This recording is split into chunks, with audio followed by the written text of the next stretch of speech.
In the shadows of a parking garage, three armed men held a gun to the most powerful woman in Silicon Valley. Isabella Drake. CEO worth billions was about to discover that her savior wasn't some elite bodyguard, but the invisible janitor she passed every day without a glance.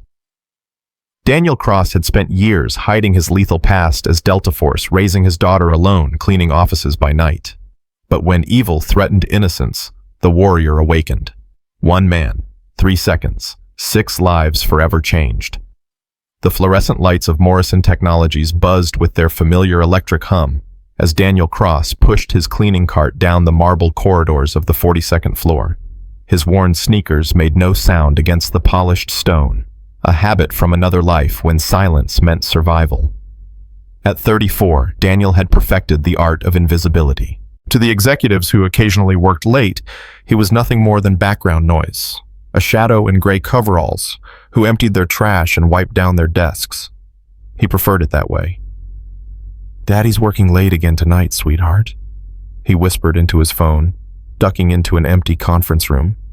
Through the floor-to-ceiling windows, the city sparkled 42 stories below, like scattered diamonds on black velvet.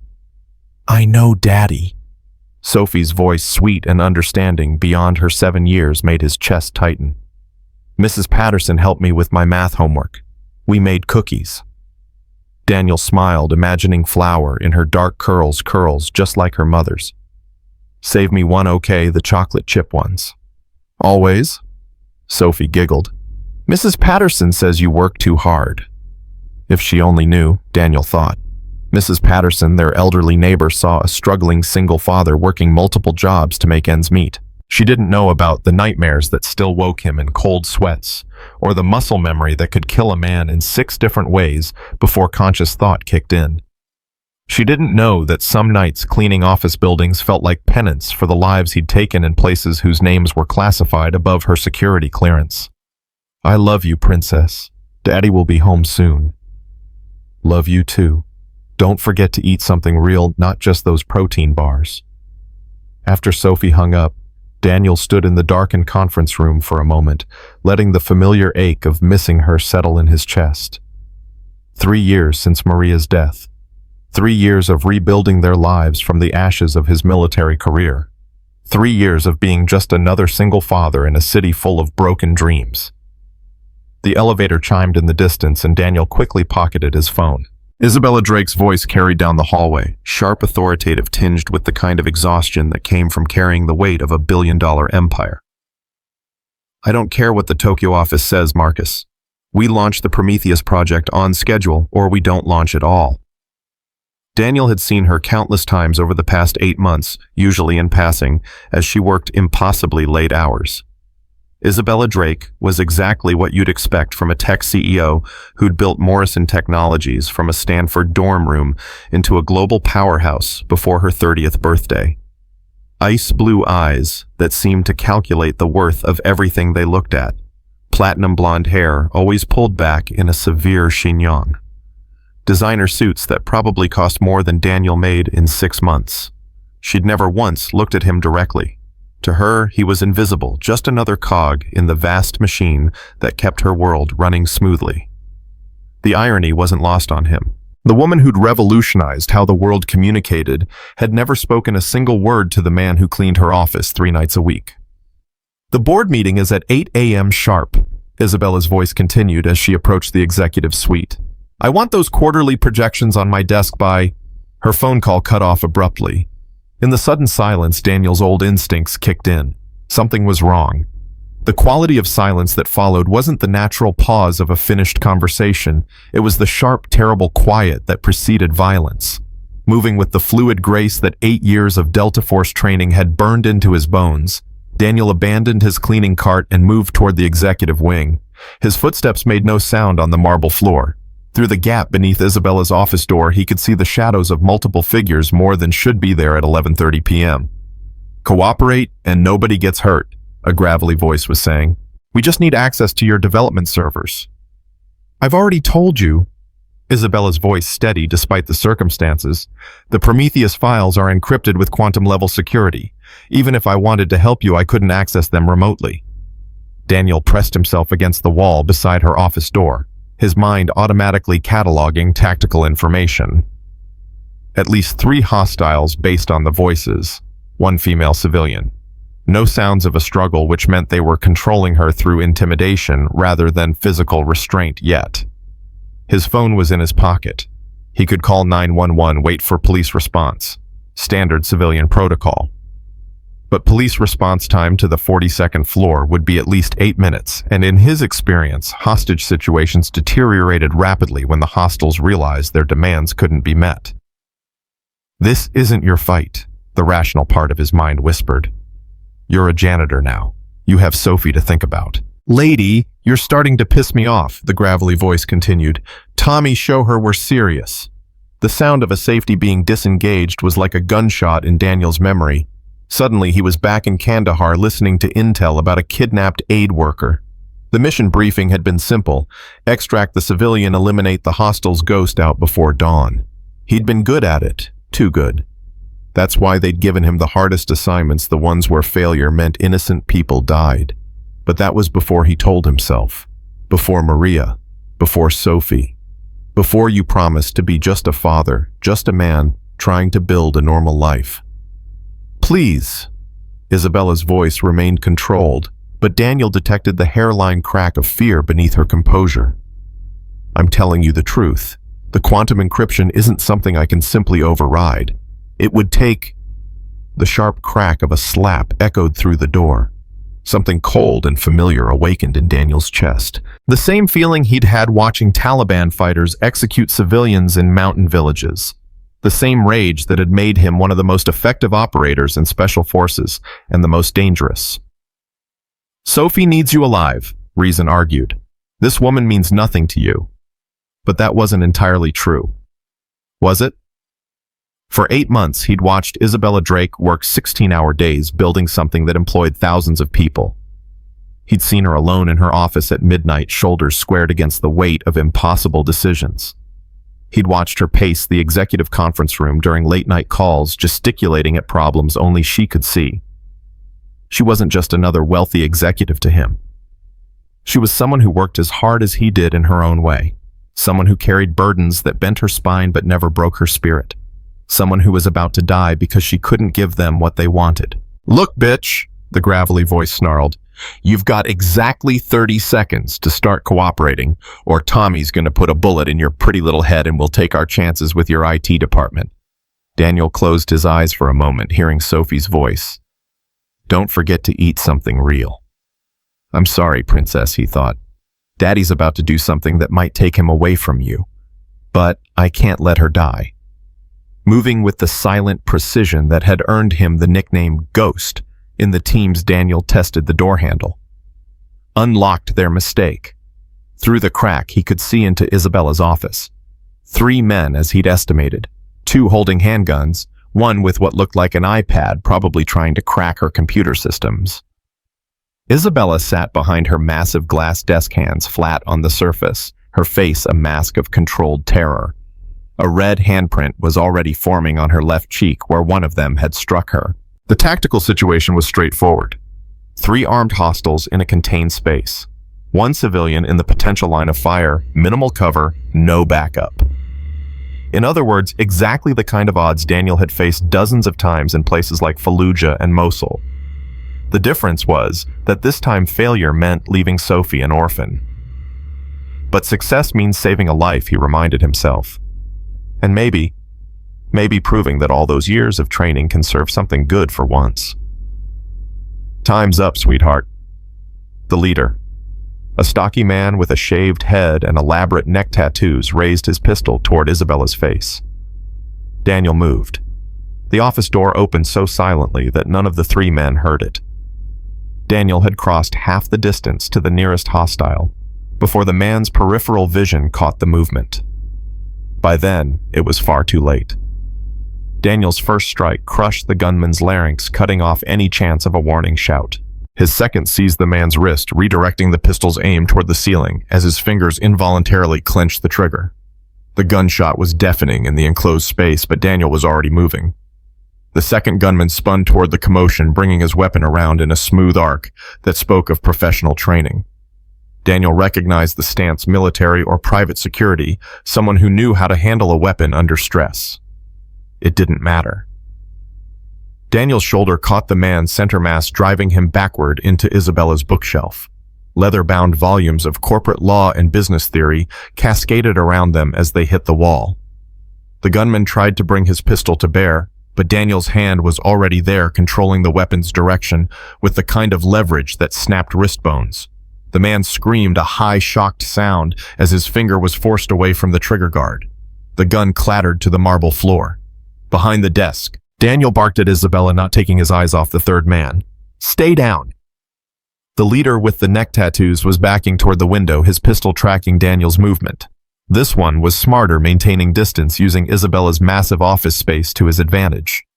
"Military?" the man asked, his voice steady despite the circumstances. "You move like special forces." Daniel didn't answer. He was calculating angles, distances, cover options. The man was positioned well far enough away that closing the distance would give him time for multiple shots, close enough that missing would be difficult.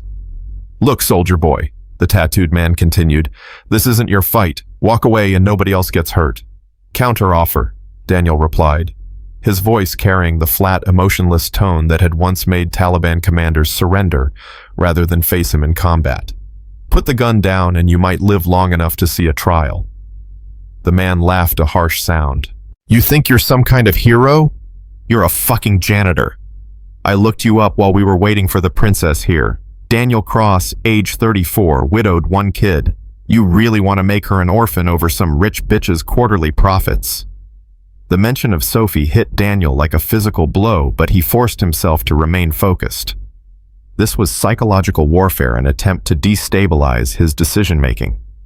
He'd heard it before from insurgents who'd done their homework. "My daughter," Daniel said quietly, "is exactly why I can't let you walk out of here." Because the truth was, Sophie would have to live in the world these men were trying to create. A world where violence solved problems, where might made right, where innocent people died because good men chose to look the other way. The tattooed man's eyes narrowed. "You're making a mistake." "Probably," Daniel agreed, "but it's my mistake to make."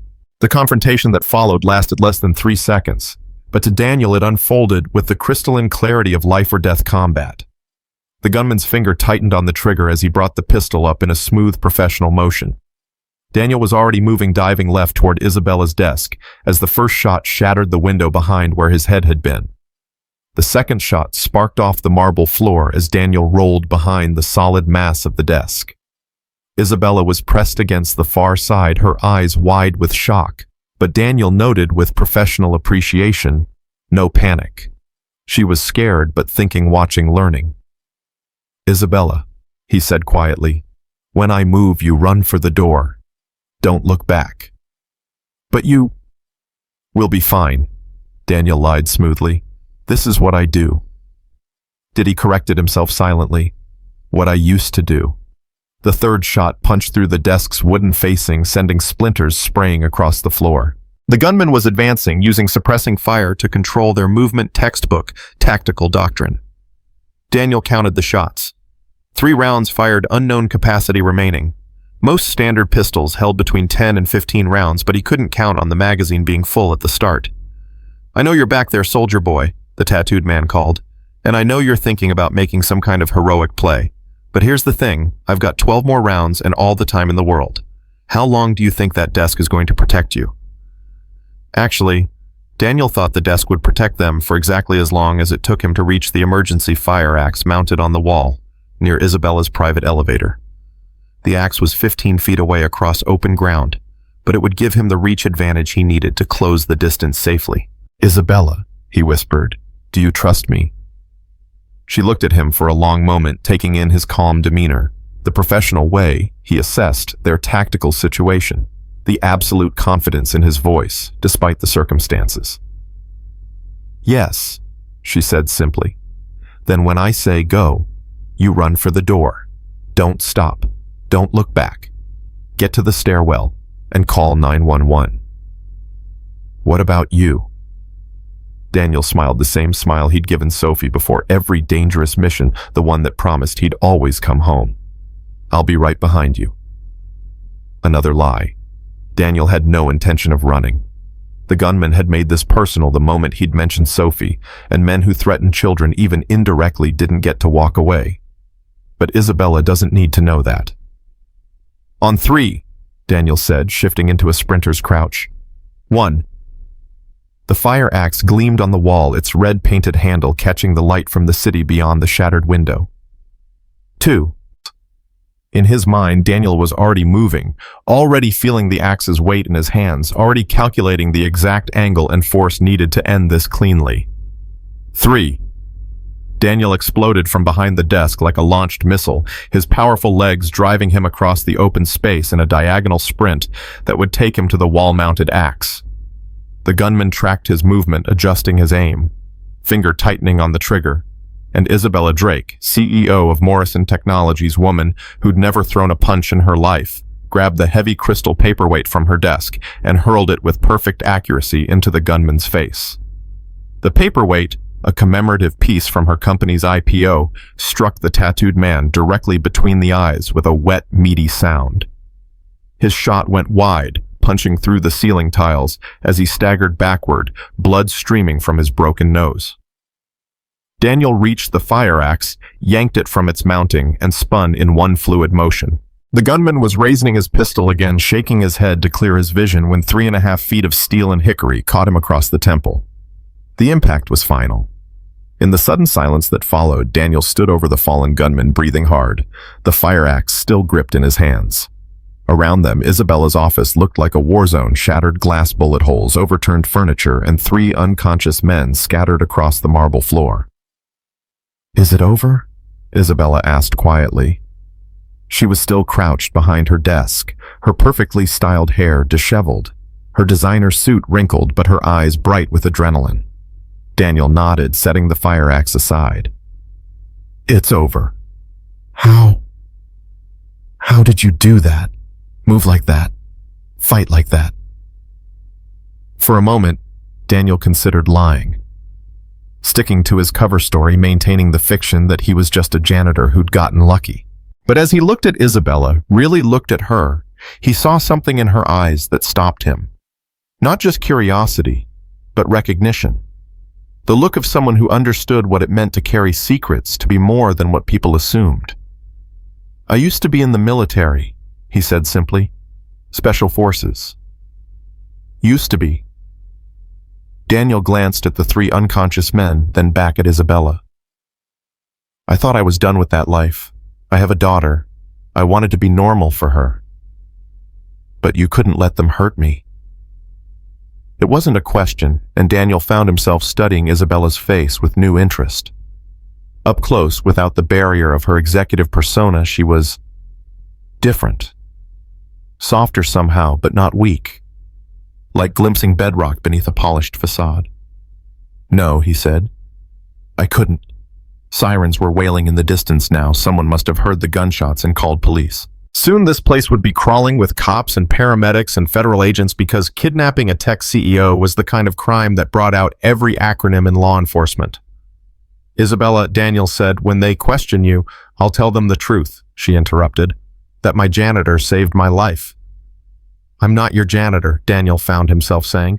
"I mean, I clean your office, but I don't belong to anyone." Isabella smiled for the first time since he'd known her, a real smile, not the polished expression she wore in board meetings and magazine interviews. "No," she agreed. "I don't think you do." The elevator chimed and the first wave of emergency responders flooded into the executive wing. In moments, Daniel and Isabella were separated by a tide of uniforms and badges, statements and medical checks, and the endless bureaucracy that followed violence. But across the chaos of her destroyed office, as paramedics checked her for injuries and detectives began their preliminary interviews, Isabella Drake kept looking at Daniel Cross. Not through him, not past him, but directly at him. For the first time in 8 months, he was visible. And for reasons he couldn't quite explain, that terrified him more than the gunfight had. Because being invisible had kept him safe. Being invisible had let him build a quiet life for Sophie far from the shadows and violence of his past. Being seen meant questions, complications, the possibility that his carefully constructed normal life might crumble. But as he watched Isabella answer the detective's questions, her eyes occasionally finding his across the room, Daniel wondered if maybe, just maybe, some risks were worth taking, even for a man who'd sworn he was done taking risks at all. The clock on Isabella's wall read 12:47 a.m. In 6 hours, she'd be back in this office, probably with a new window and fresh paint covering the bullet holes, making decisions that affected thousands of employees and millions of customers. And in 6 hours, Daniel would be at home making Sophie breakfast and helping her choose which shoes went with her school uniform, pretending that tonight had never happened. Except now, they'd seen each other, really seen each other, and Daniel had the sinking feeling that nothing would ever be quite the same again. As the detective called his name for questioning, Daniel took one last look at Isabella Drake. She was speaking with an FBI agent now, her posture straight and authoritative, despite everything she'd been through. But when their eyes met across the room, she mouthed 2 words, "Thank you." Daniel nodded once, then followed the detective toward the elevator, leaving behind the crime scene and the woman whose life he'd saved. But he couldn't shake the feeling that somehow, in those few minutes of violence and terror, his own life had been fundamentally altered too. He just didn't know how yet. 3 days later, Daniel stood in the cereal aisle of Save Mart at 6:47 a.m. staring at colorful boxes, while Sophie debated the merits of Lucky Charms versus Frosted Flakes, with the serious concentration of a Supreme Court justice. The fluorescent lights hummed overhead the same frequency as the ones in Morrison Technologies, and Daniel found his hand unconsciously moving to his lower back, where muscle memory expected to find the grip of a concealed weapon. "Daddy, you're doing that thing again," Sophie said, tugging on his sleeve. "What thing, Princess? The thing where you look like you're listening, but you're really watching the exits." Daniel blinked, focusing on his daughter's concerned face. When had she become so perceptive? When had a 7-year-old learned to read the defensive postures he thought he'd abandoned? "Sorry, sweetheart. Just tired from work." Sophie's dark eyes, Maria's eyes, studied him with uncomfortable intensity. "The lady on TV said a janitor saved someone important. Was that you?" Daniel's blood chilled. He'd specifically avoided the news coverage, but of course Sophie would have seen something. Kids absorbed information like sponges, especially information about their parents. What lady on TV? The pretty blonde one. She was talking about how someone very brave helped her, and she wanted to thank him properly. Sophie tilted her head. She had sad eyes like you sometimes. Before Daniel could respond, his phone buzzed. Unknown number, but the area code was local. Against his better judgment, he answered. "Mr. Cross." The voice was crisp, professional, vaguely familiar. "This is Margaret Chen, Isabella Drake's personal assistant. Ms. Drake would like to speak with you." Daniel's grip tightened on the phone. In the 3 days since the incident, he'd half expected this call, half hoped it would never come. Contact meant complications, and complications were the enemy of the quiet life he'd built for Sophie. "I'm sorry, but I don't think that's a good idea. Mr. Cross, please don't hang up." The assistant's voice carried a note of urgency. "Ms. Drake wanted me to tell you that this isn't about publicity or corporate gratitude.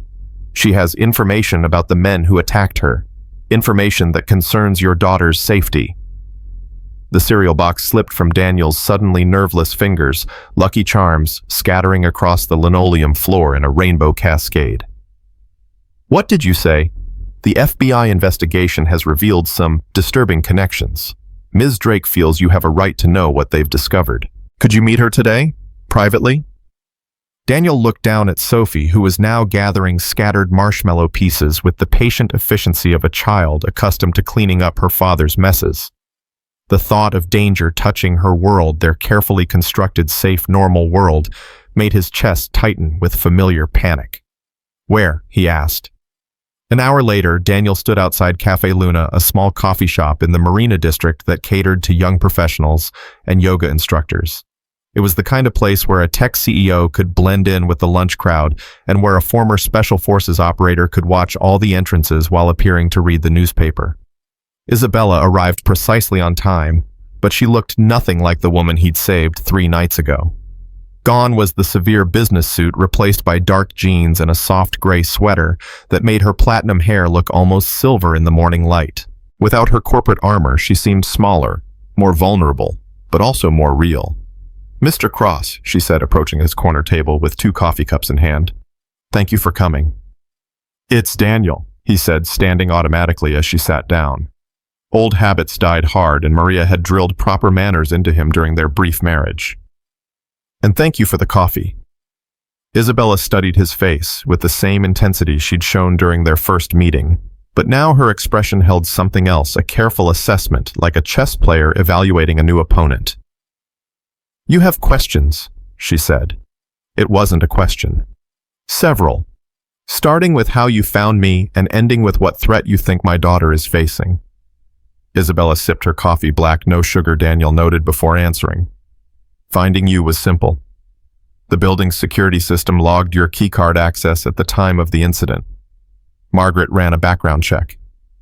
She paused. "Daniel Cross, born 1991 in Sacramento, enlisted Army at 18, selected for Special Forces training, 8 years active duty, including 3 deployments to Afghanistan and 2 to Iraq. Discharged with honors following the death of your wife in a car accident. 1 daughter, Sophie Marie Cross, age 7, enrolled at Lincoln Elementary." Daniel's hand tightened around his coffee cup. "That's quite a background check." "I'm thorough," Isabella said simply. "It's how I built a billion-dollar company before I turned 30. And the threat to Sophie," Isabella's expression darkened. "The 3 men who attacked me weren't random criminals. They were hired by someone with intimate knowledge of Morrison Technologies' security protocols and development schedules. Someone who knew exactly when I'd be working late, which elevator I'd use, how to disable the building's panic systems." Daniel felt the familiar chill of operational awareness settling over him. "Inside job. That's what the FBI thinks. But here's what they don't know yet, what I discovered myself through some unofficial channels." Isabella leaned forward, lowering her voice. "The man who hired them is Marcus Webb, my former business partner, and the only person alive who knows about Project Prometheus, which is revolutionary encryption technology that could make current cybersecurity obsolete, worth approximately $50 billion to whoever controls it." Isabella's ice blue eyes met his. "Marcus helped design it, but he was forced out of the company 2 years ago when I discovered he was selling our prototype designs to foreign governments." Daniel was beginning to understand. "So he can't access Prometheus through legal channels." "Exactly. But if he'd succeeded in kidnapping me, he could have forced me to transfer the development files before disappearing. The perfect crime, no evidence, no witnesses, and $50 billion in untraceable cryptocurrency." "But his plan failed," Daniel pointed out. "So why is Sophie in danger?" Isabella reached into her purse and pulled out a manila envelope. "Because Marcus Webb doesn't give up easily. After the FBI released your name to the press as the man who stopped the kidnapping, Webb did his own background check." She slid a photograph across the table. "This was taken yesterday outside Sophie's school." The photograph showed a man in a dark SUV telephoto lens, visible through the passenger window, clearly focused on the elementary school playground. In the background, barely visible but unmistakably present, was Sophie's distinctive backpack, the one with the unicorn patches she'd insisted on buying with her birthday money. Daniel's vision tunneled the familiar red haze of combat fury threatening to overwhelm his rational mind. Someone had targeted his daughter. Someone had turned their predatory attention toward the only pure thing left in his world. "Where is Marcus Webb now?" His voice was flat, emotionless, the tone that had once made enemy combatants surrender rather than face him in the field. "Unknown. He disappeared 2 days ago, the same day this photo was taken. The FBI has issued a BOLO alert, but they're treating this as corporate espionage, not kidnapping," Daniel finished. "Which means they're focused on financial crimes, not physical threats." "Exactly." Isabella leaned back in her chair, studying his reaction. "I thought you should know what you and Sophie might be facing." Daniel stared at the photograph for a long moment, his mind automatically cataloging tactical considerations. Sophie's school had minimal security, A few cameras, a part-time guard during school hours, chain-link fencing that wouldn't stop a determined intruder.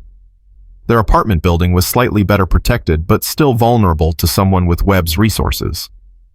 "Why tell me this?" he asked finally. "You could have let the FBI handle it, kept yourself out of any additional danger." Isabella was quiet for so long that Daniel looked up from the photograph. Her expression had changed, become somehow more open, more uncertain. "Because," she said slowly, "for the past 3 days, I haven't been able to stop thinking about what you did. Not just the fighting, though, that was impressive, but the choice you made. You risked everything for someone you didn't even know." "You're a human being," Daniel said simply. That was enough. Most people would have called 911 and waited for help. Most people don't have my training. That's not what I mean. Isabella leaned forward again, her voice dropping to barely above a whisper. Most people would have thought about their own safety first, their own families, their own responsibilities. But you didn't hesitate. Daniel shrugged, uncomfortable with the direction of the conversation. "I did what needed to be done." "No," Isabella said firmly. "You did what was right. There's a difference." They sat in silence for a moment, the weight of shared violence hanging between them like an invisible bridge. Around them, the cafe buzzed with normal human activity, laptops clicking, coffee grinding, conversations about weekend plans and office gossip. The ordinary world continuing its ordinary rhythms, oblivious to the darkness that occasionally intruded. "So what happens now?" Daniel asked. "Now we figure out how to keep Sophie safe while the FBI tracks down Webb." Isabella pulled out a business card, not her corporate card, but something more personal. "I want to help." Daniel looked at the card, Isabella's personal cell phone number written in elegant script. "Why? Because this is my fault," she said simply. "Webb is targeting you because you saved me. That makes Sophie's safety my responsibility." "No," Daniel said firmly. "Sophie's safety is my responsibility, always." "Then let me help you protect her." Isabella's voice carried a note of desperation that surprised them both. "I have resources, private security, safe houses, technology that could track Webb's movements. You have skills that my money can't buy. Together we could—" "Together," Daniel interrupted. "Ms. Drake, I appreciate the offer, but you don't understand what you're suggesting. People around me tend to get hurt. It's why I left the military, why I work nights cleaning offices, why I don't get involved in other people's problems. But you got involved in mine. That was different." "How?" Daniel struggled to find the words. How could he explain that watching her face death with dignity and courage had awakened something in him he'd thought was buried with Maria? How could he tell her that the way she'd thrown that paperweight without hesitation, without thought for her own safety, had reminded him why he'd once believed in protecting the innocent? "It just was," he said finally. Isabella studied his face with those ice-blue eyes, and Daniel had the uncomfortable feeling she could see straight through his carefully constructed defenses. "You know," she said conversationally, "my company employs over 10,000 people worldwide. I've built a reputation on reading people quickly and accurately. It's essential when you're making decisions that affect that many lives." "Your point." "My point is that you're lying." Isabella's voice remained gentle, but her words hit like physical blows. Not about wanting to protect Sophie, that's completely genuine, but about not wanting help, about preferring to handle this alone. Daniel started to protest, but Isabella held up a hand. 3 nights ago, when you moved against those gunmen, you didn't move like someone who wanted to avoid violence. You moved like someone who understood violence, who could control it, who could use it to protect people who couldn't protect themselves. She leaned forward. "Tell me I'm wrong."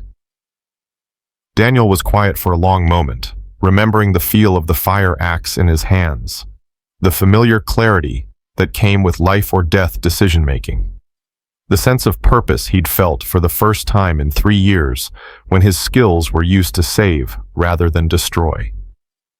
"You're not wrong," he admitted finally, "but that doesn't change anything. Sophie needs a father, not a soldier. What if she needs both?" Before Daniel could respond, Isabella's phone buzzed. She glanced at the screen and her face went pale. "What is it?" "Margaret," Isabella said, her voice tight with controlled fear. "Webb just made contact." Daniel was around the table before Isabella finished speaking, his training taking over as he scanned the cafe for threats. "What kind of contact?" Isabella's hands shook slightly as she read the message.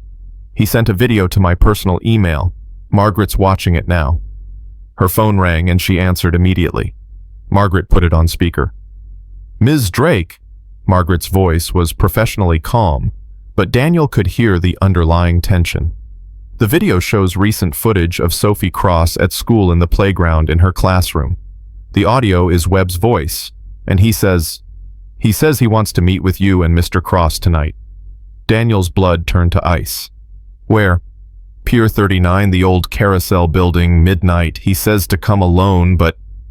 Margaret's voice faltered. "Ms. Drake, he says if you don't come or if you involve the police, Sophie will disappear." The phone slipped from Isabella's suddenly nerveless fingers, clattering on the small cafe table. Around them, the normal world continued its normal rhythms, oblivious to the fact that a 7-year-old girl's life had just been threatened by a man with nothing left to lose. Daniel was already moving his mind, shifting into the tactical clarity that had kept him alive through 8 years of combat operations. "I need to get Sophie." "Wait." Isabella caught his arm, her grip surprisingly strong.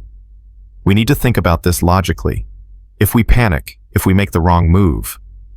"There is no we," Daniel said quietly, but his voice carried the absolute finality of a man who'd made life-or-death decisions in places where hesitation meant death. "This is about my daughter. And it's about my company, my technology, my former partner who's willing to threaten children to get what he wants."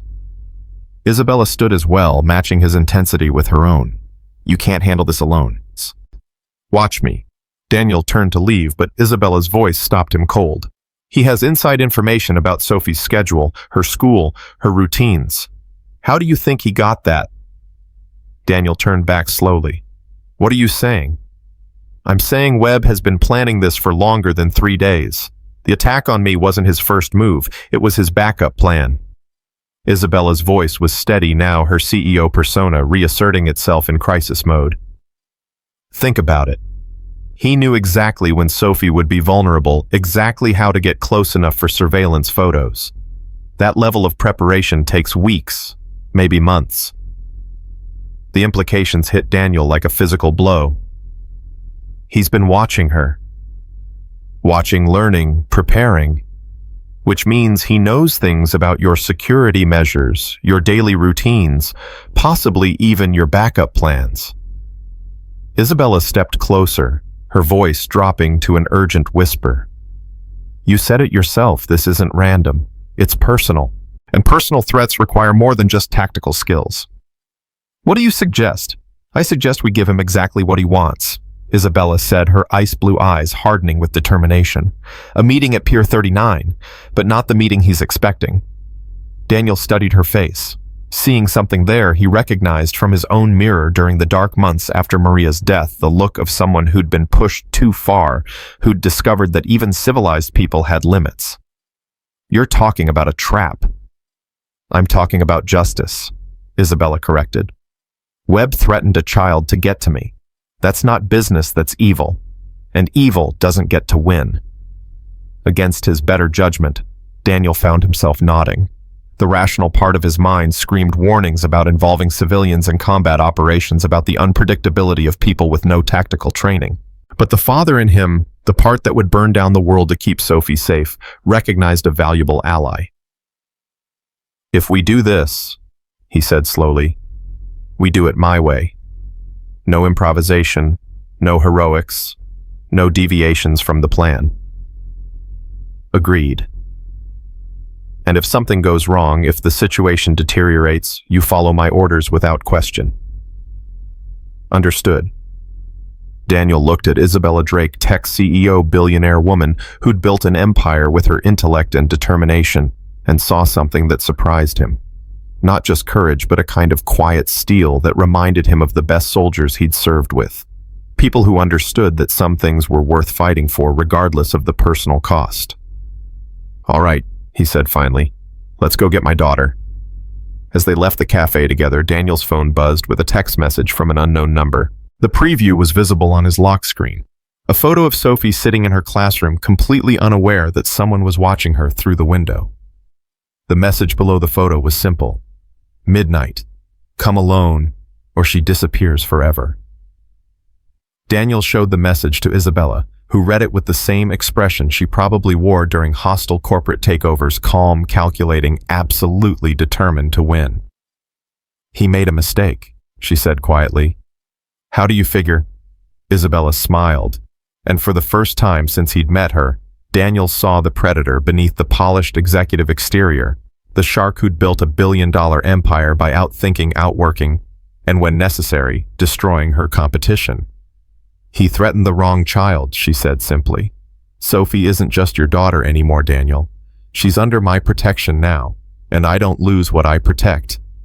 As they walked toward Daniel's truck, he found himself believing her. Not because of her money or her resources or her corporate power, but because of the absolute conviction in her voice when she'd said Sophie was under her protection. For the first time in 3 years, Daniel Cross wasn't facing danger alone. The question was whether that would be enough to save them all. The drive to Lincoln Elementary took 12 minutes through San Francisco's midday traffic, but to Daniel it felt like 12 hours. Isabella sat in the passenger seat of his aging Ford pickup, her manicured fingers drumming against her thigh in a rhythm that betrayed her carefully controlled exterior. Neither of them spoke during the journey. What was there to say? That a madman had Sophie in his crosshairs, that their careful plans might not be enough, that children sometimes paid the price for adult mistakes. Daniel's knuckles were white against the steering wheel as he turned into the school's parking lot. The building looked exactly as it had that morning when he'd dropped Sophie off: cheerful, yellow brick, colorful playground equipment, the kind of place where childhood was supposed to be protected and innocent. Now it felt like a target.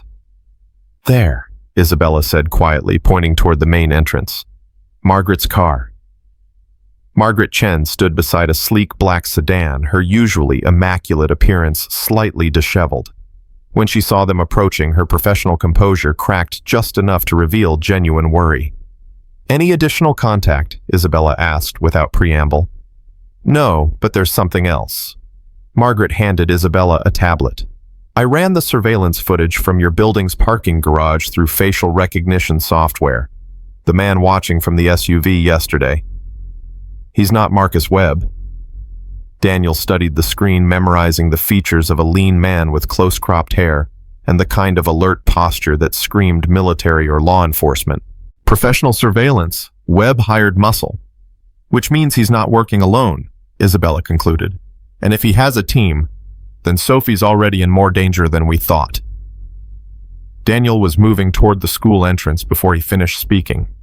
"I need to get her out of here. Now." The school's main office smelled like disinfectant and childhood crayons. Juice boxes, the particular sweetness of young lives unfolding. Mrs. Henderson, the principal, looked up from her desk with the kind of practiced smile educators reserve for concerned parents. "Mr. Cross, how can I help you today?" "I need to take Sophie home early," Daniel said, forcing his voice to remain calm and reasonable. "Family emergency." Mrs. Henderson's expression shifted slightly, her parental radar detecting undercurrents of real anxiety beneath Daniel's controlled exterior. "Is everything all right? Sophie mentioned yesterday that you've been working a lot of extra hours lately."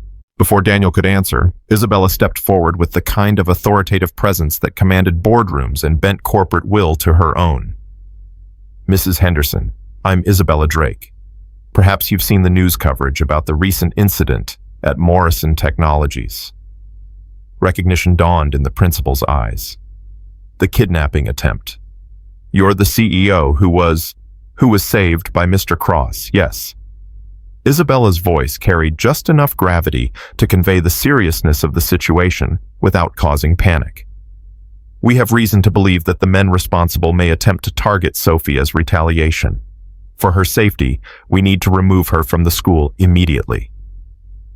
Mrs. Henderson looked between Daniel and Isabella, her educator's instincts clearly warring with protocol. Should I call the police? Activate our lockdown procedures?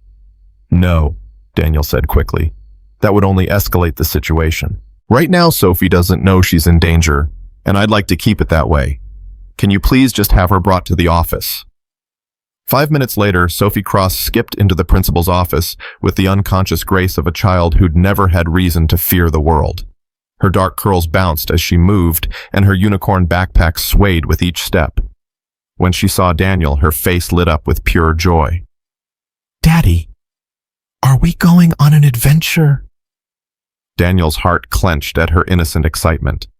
In her 7-year-old world, unexpected school pickups meant special trips to the zoo, or surprise ice cream dates, not life-threatening danger from men who saw children as leverage.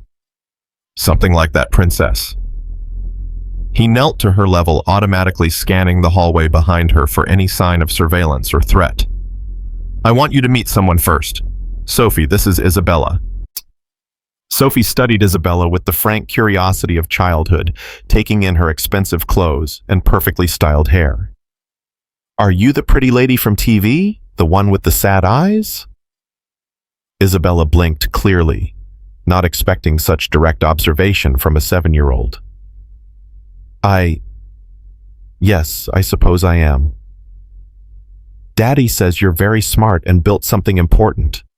Your daddy's right, Isabella said, and Daniel was surprised by the genuine warmth in her voice as she crouched to Sophie's eye level. I build computer programs that help people talk to each other all around the world, like video calls with Grandma. Exactly like that. Sophie nodded seriously, as if this explained everything. Daddy says helping people is the most important job in the world, even more important than being rich. Isabella glanced at Daniel with something that might have been surprise or admiration or something deeper. Your daddy's a very wise man. I know, Sophie said, with the absolute confidence of a child who'd never doubted her father's perfection. He's the best daddy in the whole world. The simple statement hit Daniel like a physical blow, reminding him of everything he stood to lose if Webb's plan succeeded. Sophie's unconditional love, her trust, her belief that he could protect her from anything, all of it balanced on his ability to outthink and outfight a man who'd already proven he was willing to target children. Sophie, Daniel said gently. Isabella has a big house with lots of room to play, and she asked if you'd like to visit for a few days. Like a sleepover, but longer. Will you be there too? Of course, Princess. Daddy's not going anywhere. It was a lie, and they both knew it. Tonight, when the sun set over San Francisco Bay, Daniel would be walking into a trap that might very well claim his life. But Sophie didn't need to know that. She needed to feel safe, protected, loved for as long as possible. Okay, Sophie said with the easy adaptability of childhood. Can I bring Mr. Whiskers? Who's Mr. Whiskers? Isabella asked. My stuffed elephant. Daddy gave him to me when Mommy went to heaven, and he helps me not be scared at night. The casual mention of Maria's death hung in the air like a shadow, and Daniel saw Isabella's expression soften with understanding. She'd done her research, knew the basic facts of his personal tragedy, but hearing it from Sophie's innocent lips made it real in a way that background checks couldn't convey. Of course you can bring Mr. Whiskers, Isabella said quietly. He sounds very important. He is. Daddy says everyone needs something to keep them brave when the world gets scary. As they walked toward the parking lot, Sophie chattering excitedly about her upcoming adventure, Daniel found himself studying Isabella's profile. She moved with Sophie naturally, without the awkward hesitation most childless adults showed around kids. She listened to Sophie's stream of consciousness observations about playground politics and classroom drama with genuine interest, even laughing at the 7-year-old humor that usually left adults confused. You're good with her, Daniel said quietly as Sophie ran ahead to examine a butterfly in the school garden. She's easy to be good with, Isabella replied. She's remarkable, like her father. The compliment caught Daniel off guard, mainly because it seemed completely genuine. Isabella Drake, who commanded corporate empires and negotiated billion-dollar deals, was genuinely impressed by a single father's attempt to raise his daughter with love and integrity. She's everything good that Maria left behind, Daniel said simply. Everything worth protecting. I understand, Isabella said, and something in her voice made Daniel look at her more closely. My parents died when I was 12. Car accident like your wife. I was raised by my aunt, a good woman but busy with her own family. I learned early that the world doesn't pause its dangers just because you're young and vulnerable. Is that why you're helping us childhood trauma? Isabella was quiet for a moment, watching Sophie chase the butterfly with pure, unself-conscious joy.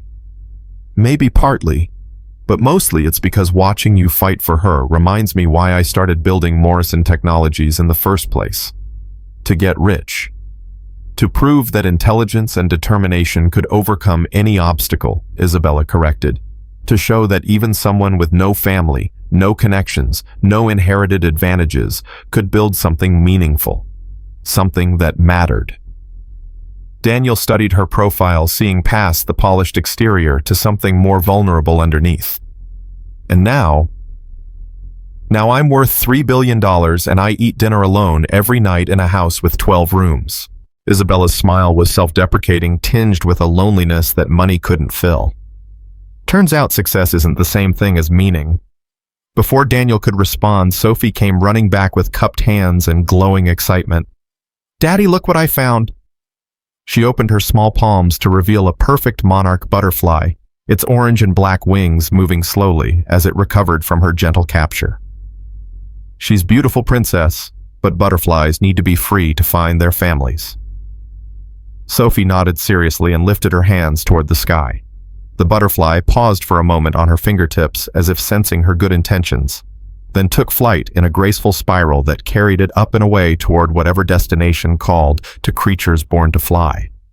Bye, butterfly, Sophie called, waving at the disappearing speck of orange. Find your family. Daniel felt Isabella's eyes on him and turned to find her watching the interaction with an expression he couldn't quite read, something between longing and wonder, as if she was seeing a kind of love she'd only heard about in stories. Ready to go?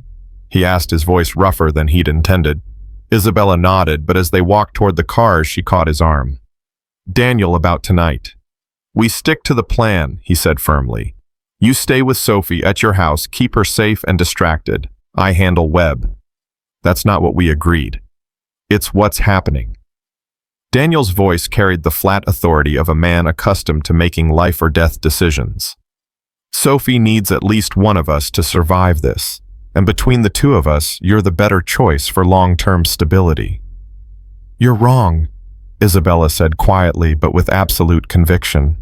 She needs her father, the man who taught her that helping people is the most important job in the world. The man who gave her Mr. Whiskers and shows her how to set butterflies free. Her ice blue eyes met his. Webb isn't just threatening Sophie, Daniel. He's threatening the kind of father you are, the kind of man you've chosen to be. And I won't let him win. Before Daniel could argue, Margaret appeared at Isabella's shoulder with the kind of urgent discretion that spoke of years managing crisis situations. Ms. Drake, we have a problem. Isabella's expression immediately shifted into CEO mode. What kind of problem? Webb just made another video call to your office line. He says the meeting location has changed and he wants to talk to Mr. Cross directly. Daniel felt the familiar chill of combat awareness settle over him. Put him through. Margaret hesitated, glancing at Isabella for confirmation. At her nod, she held out a secure phone with the call already connected. Daniel Cross, he said, his voice carrying no emotion whatsoever. The famous war hero. As Marcus Webb's voice was cultured, educated with the kind of casual arrogance that came from a lifetime of privilege. I have to admit, your reputation is impressive. Distinguished Service Cross 3 tours in Afghanistan, confirmed kills in double digits. Very intimidating. What do you want, Webb? What I've always wanted, Isabella's cooperation in transferring the Prometheus files. But thanks to your interference, I've had to adjust my methods. Webb's tone remained conversational, but Daniel could hear the underlying fury. Tell me, Mr. Cross, how much do you know about child psychology?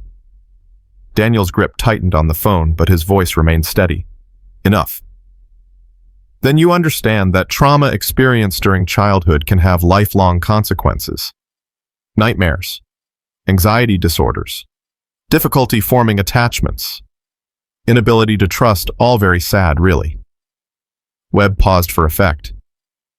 Of course, those are just the psychological effects. Physical trauma tends to be more permanent. The threat was crystal clear, delivered with the casual cruelty of a man who'd already crossed every moral line that mattered. Daniel felt the red haze of killing rage begin to cloud his vision, the same fury that had made him legendary among Special Forces operators. If you touch her, you'll hunt me down like you did those Taliban commanders. Use those special skills to make me disappear. Webb laughed, a sound devoid of humor. I'm counting on it, actually. Your predictable heroics are exactly what I need. Meaning the new meeting location is the old Sutro Baths, ruins 2 hours after sunset. Come alone, come armed, come ready to die heroically for love. Webb's voice dropped to a whisper. Because while you're playing soldier in the ruins, my associates will be visiting Isabella's house to collect both the lovely CEO and your precious daughter. 2 birds, 1 stone, as they say. The line went dead, leaving Daniel staring at the phone with the sick realization that he'd been outmaneuvered. Webb wasn't just planning to use Sophie as leverage. He was planning to take both her and Isabella, using Daniel's protective instincts as a weapon against him. What did he say? Isabella asked, though her expression suggested she'd already guessed the worst. Daniel quickly summarized Webb's new plan, watching Isabella's face grow pale as the implications became clear. Sophie, meanwhile, had wandered a few steps away and was now examining a caterpillar with the intense focus children brought to small discoveries. He's splitting our attention, Isabella said quietly, making us choose between protecting Sophie and stopping him. No choice to make, Daniel replied immediately. Sophie's safety comes first, always. But if Webb gets the Prometheus files, then he gets them, Daniel said with finality. I won't sacrifice a child's life for technology, no matter how valuable. Isabella was quiet for a long moment, her brilliant mind clearly working through possibilities and probabilities. When she spoke again, her voice carried the same steel Daniel had heard when she'd declared Sophie under her protection. What if we don't have to choose? What do you mean? I mean, Marcus Webb made the same mistake every arrogant man makes when dealing with women. He underestimated us. Isabella's smile was sharp, predatory, the expression of someone who'd built an empire by thinking 3 moves ahead of her competition. He assumes I'll be a helpless victim, that I'll panic and wait for rescue. He doesn't know that I've spent the last 3 years learning everything I could about personal security after the first attempt on my life. First attempt. Corporate espionage isn't just about stealing files, Daniel. It's about eliminating competition. I've survived 2 assassination attempts, 3 kidnapping plots, and more death threats than I can count. Isabella's voice was matter-of-fact, as if discussing quarterly earnings. The difference is, this time I have something I've never had before, which is a partner who understands violence as well as I understand strategy. Isabella looked at Sophie, who was now showing the caterpillar to an imaginary friend. Webb wants to use our love for her against us. But what if we use our love for her as a weapon instead? Daniel studied Isabella's face, seeing something there that reminded him of the best tactical officers he'd served under, people who could transform impossible situations into winning strategies through pure intellectual force and unshakable will. What are you proposing? I'm proposing we give Marcus Webb exactly what he expects right up until the moment we don't. Isabella pulled out her phone and speed-dialed a number. Margaret, I need you to activate the sanctuary protocol immediately. Ms. Drake, are you certain that's... I'm certain. Full implementation, every countermeasure, no exceptions. Isabella ended the call and turned back to Daniel. My house isn't just a home, Daniel, it's a fortress. Reinforced walls, bulletproof windows, security systems that would make the Pentagon jealous, and a panic room that could withstand a direct missile strike. You're talking about using Sophie as bait. I'm talking about using ourselves as bait, Isabella corrected. Sophie will be in the panic room completely safe while we deal with Webb's associates, and once they're neutralized, we go after Webb himself. Daniel felt a familiar coldness settle in his chest, the icy calm that had kept him alive through 100 firefights. You're talking about a war. I'm talking about justice, Isabella said firmly. Marcus Webb threatened a child to get to me. He crossed a line that can't be uncrossed. And now he's going to learn that some people fight back. Sophie came skipping back to them, her small hands now empty, but her face glowing with discovery. Daddy, did you know caterpillars turn into butterflies? It's like magic. Daniel knelt and pulled her into a fierce hug, breathing in the sweet scent of her hair, memorizing the feeling of her small arms around his neck. In a few hours, men with guns would be hunting her, and his ability to keep her safe would depend on trusting a woman he'd known for less than a week. Yes, Princess, he said quietly. It's exactly like magic. Can we go to Isabella's house now? I want to see where she lives. Absolutely, Isabella said, her voice warm despite the steel underneath. I think you're going to love it. As they drove through San Francisco's winding streets toward Isabella's Presidio Heights mansion, Daniel found himself studying her profile in the rearview mirror. She sat in the back seat with Sophie, listening to a detailed explanation of second-grade social dynamics with the same attention she probably gave to board meetings. Every few minutes, she'd glance at Daniel in the mirror, and he'd see the question there. Are you with me on this? The answer was yes, though it terrified him more than any combat mission he'd ever undertaken, because this time failure didn't just mean his own death, it meant failing Sophie, failing Isabella, failing to be the man Maria had believed he could become. But as he watched Isabella patiently answer Sophie's endless questions about her house, her company, her life, Daniel realized something that surprised him. For the first time since Maria's death, he wasn't facing danger alone. He had a partner, someone who understood that some things were worth fighting for regardless of the cost. Someone who'd looked at his broken life and seen something worth protecting. The sun was beginning to set over San Francisco Bay as they pulled through the gates of Isabella's estate, painting the sky in shades of orange and gold that reminded Daniel of Sophie's butterfly. In a few hours, when full darkness fell, the war would begin. But for now, in this moment, Sophie was safe in the back seat, chattering about butterflies and magic, while Isabella listened with genuine interest, and Daniel drove them all toward whatever destiny waited in the gathering shadows. It would have to be enough. Isabella's mansion rose from the Presidio Heights landscape like something from a fairy tale, all soaring glass and warm stone that caught the dying sunlight and threw it back in golden fragments. Sophie pressed her face against the truck's window as they passed through the electronic gates, her breath fogging the glass as she took in the manicured gardens, the fountain that danced with colored lights, the sheer impossible scale of wealth made manifest. It's like a castle, she whispered, and Daniel felt his chest tighten at the wonder in her voice.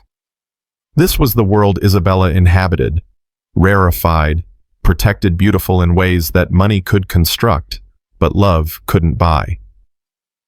It's just a house, Isabella said quietly from the back seat, but Daniel caught the defensive note in her voice.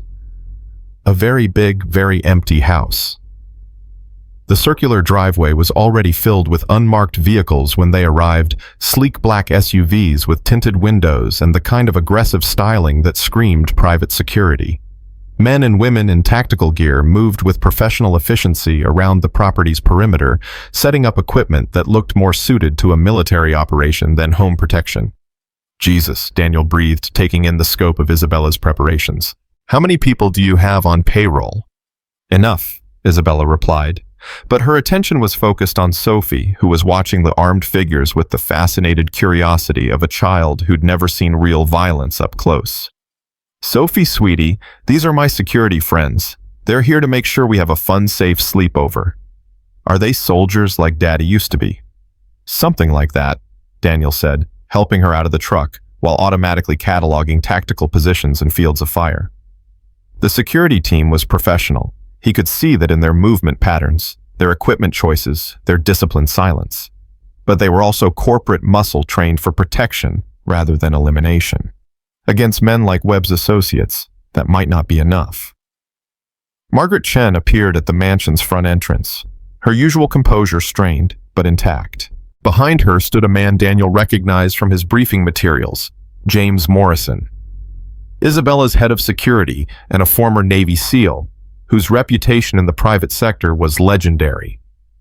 "Status report," Isabella said as they approached the house. "Perimeter is secure," Morrison replied in the clipped tones of a man accustomed to life-or-death briefings. "Motion sensors, thermal imaging, and armed response teams at all cardinal points. The panic room is prepped and provisioned for extended occupation. And our guests." Morrison's granite expression softened almost imperceptibly as he looked at Sophie. "Dinner's waiting in the main dining room. Something called chicken nuggets and mac and cheese per Margaret's instructions." Sophie's face lit up with delight. "That's my favorite." "I thought it might be," Isabella said, and Daniel was struck again by how naturally she interacted with his daughter. No condescension, no awkward adult trying to relate to children energy, just genuine warmth. The mansion's interior was even more impressive than its exterior soaring ceilings, original artwork that probably cost more than Daniel's annual salary furniture that looked like it belonged in a museum. But Isabella led them past all of it to a smaller, more intimate dining room that felt almost cozy by comparison. Sophie gasped when she saw the table not just chicken nuggets and mac and cheese, but a full children's feast complete with chocolate milk in a fancy glass apple slices, arranged in the shape of a flower, and cookies that looked suspiciously homemade. "Did you make these?" Sophie asked Isabella, holding up a chocolate chip cookie with reverent care. I tried," Isabella admitted, and Daniel was surprised to see actual embarrassment on her face. "Margaret had to help with the technical aspects. Apparently there's a difference between baking soda and baking powder." Sophie took a careful bite, chewed thoughtfully, then smiled with the diplomatic grace of a child who understood that effort mattered more than results. "It's really good, almost as good as Mrs. Patterson's." "High praise," Daniel said, catching Isabella's eye. The gratitude there was completely disproportionate to Sophie's simple compliment, and Daniel realized that this might be the first time in years that Isabella had done something just to make another person happy. While Sophie ate with the methodical efficiency of a 7-year-old presented with her favorite foods, Daniel and Isabella moved to the kitchen, where Morrison was setting up a communications center that looked like something from a spy movie. "Intel update," Morrison said without preamble. "We've identified 3 vehicles conducting surveillance on the property perimeter. Professional setup rotating positions every 20 minutes to avoid pattern detection." "Webb's people," Daniel concluded. "How many?" "Best estimate is 6 to 8 hostiles armed and coordinated. They're waiting for something, probably our departure for the Sutro Baths meeting." Isabella studied the tactical display showing heat signatures around her property. "Which means they expect us to leave Sophie here with minimal protection while we walk into Webb's trap." "Classic divide and conquer," Daniel agreed, "except we're not giving them what they expect." Morrison looked between them with the expression of a professional who'd seen too many civilians think they understood warfare. "With respect, Mr. Cross, this isn't Afghanistan. These are American streets with civilians nearby and legal complications that don't matter if Sophie dies."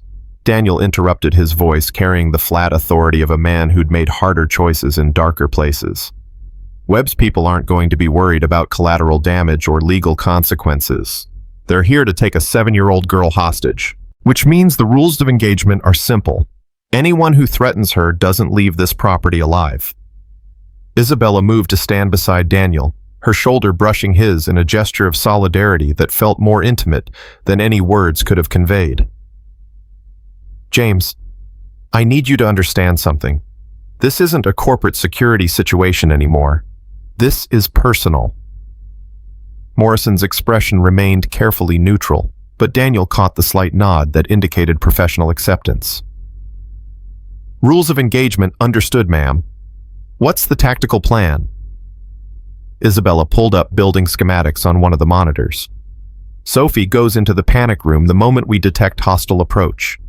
The room is completely isolated, reinforced steel walls, independent air supply communication systems that can't be jammed or traced." "And us?" Daniel asked. "We give them the fight they're not expecting," Isabella said, her ice blue eyes hardening with determination. "Webb thinks he's dealing with a pampered CEO and a retired soldier trying to stay out of trouble. He doesn't know about the weapons cache in my basement or the tactical training I've received or the fact that this house was designed to be a fortress. Daniel studied the schematics with professional interest.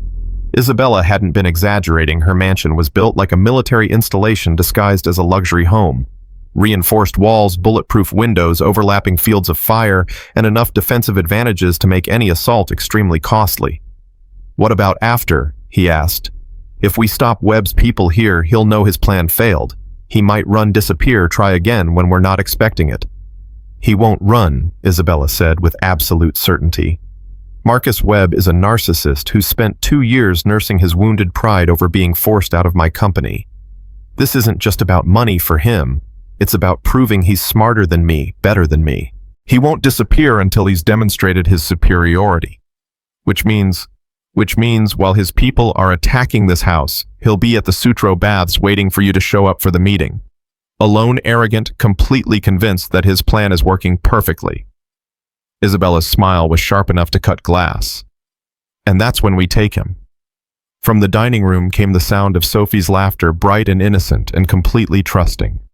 Daniel felt the familiar weight of responsibility settle on his shoulders, not just for his daughter's physical safety, but for preserving the part of her that could still laugh in a house full of armed strangers. "There's something else," Isabella said quietly, moving closer to Daniel so their conversation couldn't be overheard. "Something I need to tell you before this starts." "What?" Isabella was quiet for a moment, studying his face with an intensity that made Daniel feel exposed, as if she could see straight through his carefully maintained defenses. "I've never had anything worth dying for," she said finally. "My whole life has been about building, achieving, succeeding, but never about protecting something that mattered more than success itself." "Isabella, let me finish," she said, placing her hand on his arm. 3 days ago, when those men had guns pointed at my head, I wasn't afraid of dying. I was afraid of having lived my entire life without ever experiencing what you have with Sophie. Real love, unconditional devotion, the kind of connection that makes everything else seem insignificant. Daniel felt something shift in his chest, a loosening of defenses he'd maintained since Maria's death. "What are you saying?" "I'm saying that somewhere between watching you fight for a stranger and listening to Sophie explain butterfly metamorphosis, I realized I don't want to go back to my old life." Isabella's voice was barely above a whisper, but her words hit Daniel with the force of a physical blow. "I don't want to eat dinner alone in a 12-room house. I don't want to measure my worth by quarterly profits and stock prices. I don't want to be the kind of person who's so isolated that a 7-year-old notices the sadness in my eyes." "Isabella, you don't know what you're saying. Sophie and I were not. We're damaged, broken. I'm a man with blood on his hands trying to raise a daughter who lost her mother because I wasn't there to protect her. You're a man who gave up everything that defined him to become the father she needed," Isabella corrected. "You're someone who risks his life for strangers and teaches his daughter that helping people is the most important job in the world. She was interrupted by Sophie's voice calling from the dining room. "Daddy, Isabella, come look what I made." They returned to find Sophie standing proudly beside the table where she'd arranged her apple slices and cookie crumbs into an elaborate pattern that vaguely resembled a butterfly. "It's beautiful, Princess," Daniel said, kneeling beside her chair. "What made you think of that?" "I remembered what you said about the butterfly needing to find her family," Sophie said seriously. "And I thought maybe she was looking for a family like ours, where people take care of each other even when they're scared." Daniel felt Isabella's sharp intake of breath beside him, but when he looked up, her expression was carefully controlled. Only her eyes betrayed the depth of emotion Sophie's innocent words had triggered. "Sophie," Isabella said carefully, "what if I told you that sometimes grown-ups need help finding their families too?" Sophie considered this with the gravity of a child who'd learned early that adult problems were complex but not incomprehensible. Like how Daddy needed Mrs. Patterson to help take care of me when he was working. Something like that. "Then I think the grown-ups should say please and thank you, and promise to be nice to the family they find," Sophie said with the absolute moral certainty of childhood. "Because families are the most important thing, and you should never take them for granted." Morrison's voice crackled through the security system before anyone could respond. "Movement on the perimeter. 3 vehicles approaching from different vectors. ETA approximately 10 minutes. The spell of domestic intimacy shattered like glass. Daniel was immediately in tactical mode, his mind shifting from father to soldier with the ease of long practice. "Sophie, sweetie," Isabella said, her voice remaining calm despite the sudden tension. "Remember how I told you about my special room where we could play games? I think now would be a perfect time to see it." Sophie looked between Daniel and Isabella, her 7-year-old instincts clearly detecting undercurrents of adult anxiety. "Is everything okay?" "Everything's fine, princess," Daniel said, pulling her into a fierce hug that felt like it might be their last. "Isabella's going to show you her special room, and I need to help her security friends with some grown-up work. Will you come find me when you're done with the grown-up work?" Daniel looked into his daughter's trusting eyes and felt his heart break a little. "Always, Sophie. I will always come find you." Isabella led Sophie toward the mansion's center, while Daniel followed Morrison to the security command post. The monitors showed thermal images of figures moving through the darkness around the property. Professional, coordinated, clearly experienced in this kind of assault. "Standard breach pattern," Morrison observed. 2-man teams at each entry point, Overwatch positioned for covering fire. "These aren't amateurs." "No," Daniel agreed, studying the tactical display. "But they're making one critical mistake, which is, they think they're attacking a civilian target." Daniel's smile held no warmth whatsoever. "They have no idea they just declared war on a woman who's spent 3 years preparing for exactly this scenario." Isabella returned without Sophie, her expensive clothes now replaced by tactical gear that looked both professional and somehow deeply personal. She moved differently too, not the measured grace of a corporate executive, but the focused intensity of someone preparing for combat. "Sophie's secure," she reported. "Panic room is locked and sealed, communication established. She has food, water, entertainment, and Mr. Whiskers for comfort." "How's she handling it?" "Like her father's daughter," Isabella said with a mixture of admiration and worry. "Scared but brave, asking logical questions about duration and safety protocols." Daniel felt a surge of pride that was immediately tempered by the reality of their situation. In approximately 7 minutes, armed men would begin trying to break into this house to kidnap his daughter. Everything that mattered to him in the world was depending on his ability to stop them. "Weapons?" he asked Morrison. "Armories in the basement. Full selection of small arms, tactical equipment, and some items that are technically illegal for civilian ownership but useful in situations like this." Isabella caught Daniel's questioning look. 3 assassination attempts teach you the value of being over-prepared for violence."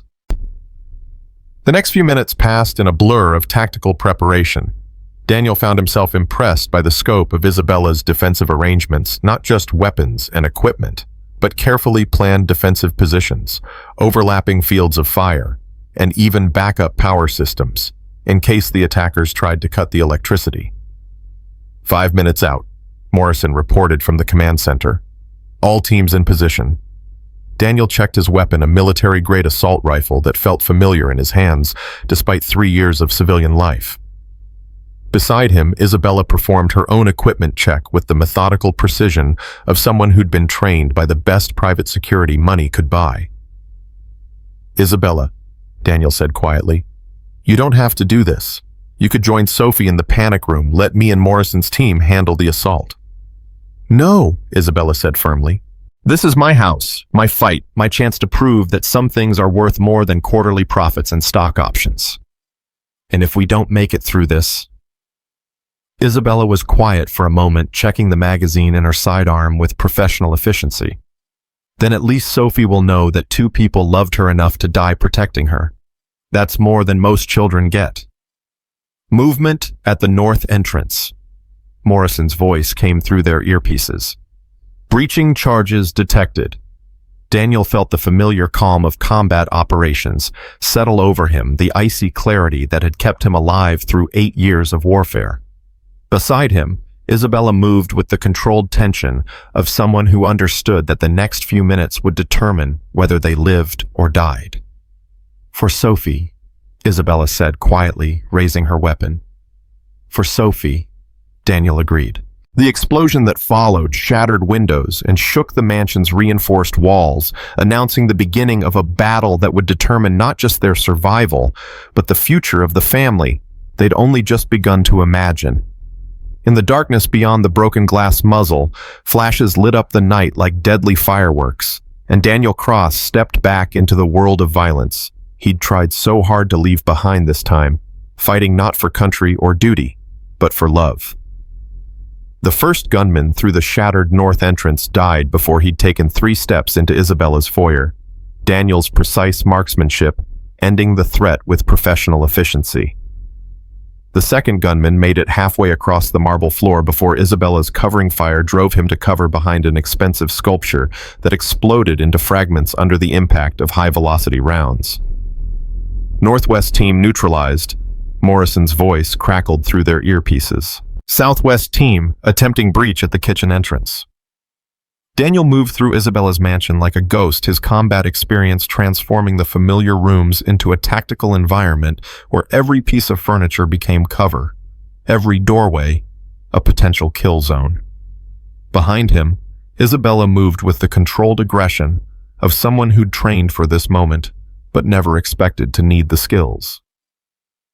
The kitchen breach came with more explosives blowing out a section of reinforced wall and filling the air with smoke and debris. Through the haze, Daniel saw movement tactical gear, professional weapons handling coordinated advance that spoke of military training. These weren't random criminals. These were soldiers, hired killers, who approached violence with the same clinical professionalism Daniel had once brought to his own missions. The difference was that they were fighting for money. Daniel was fighting for everything that mattered. His first shots took down the lead assault team before they'd cleared the smoke.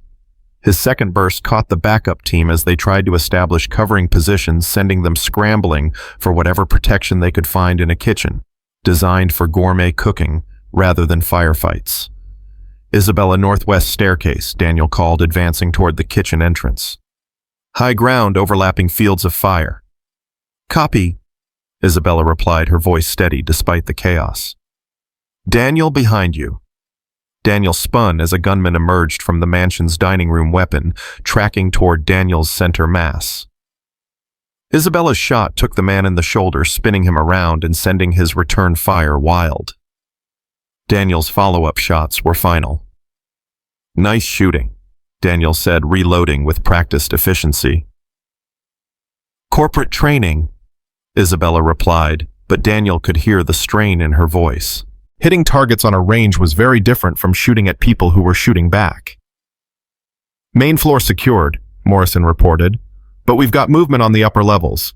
They're trying to find alternative routes to the panic room. Daniel felt cold fury flood through him.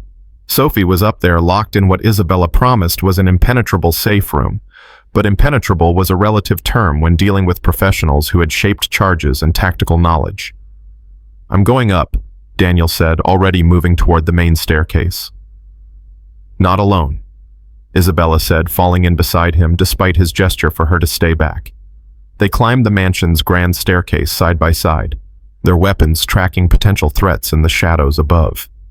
The upper floor was a maze of bedrooms, offices, and sitting areas. Too many hiding places, too many angles of attack for comfort. The sound of power tools came from the direction of the panic room, and Daniel's heart rate spiked. Professional breaching equipment designed to cut through reinforced barriers that were supposed to be impassable. How long can the panic room hold? Daniel asked as they moved through the upstairs hallway. Theoretically, 12 hours against conventional assault, Isabella replied. But if they have military-grade breaching equipment, then we stop them before they get through, Daniel said with finality. They found the assault team positioned outside the panic room's entrance, their attention focused on sophisticated cutting equipment that was already beginning to glow through the reinforced door. 3 men heavily armed completely concentrated on their task. Daniel and Isabella had the advantage of surprise positioning and desperation.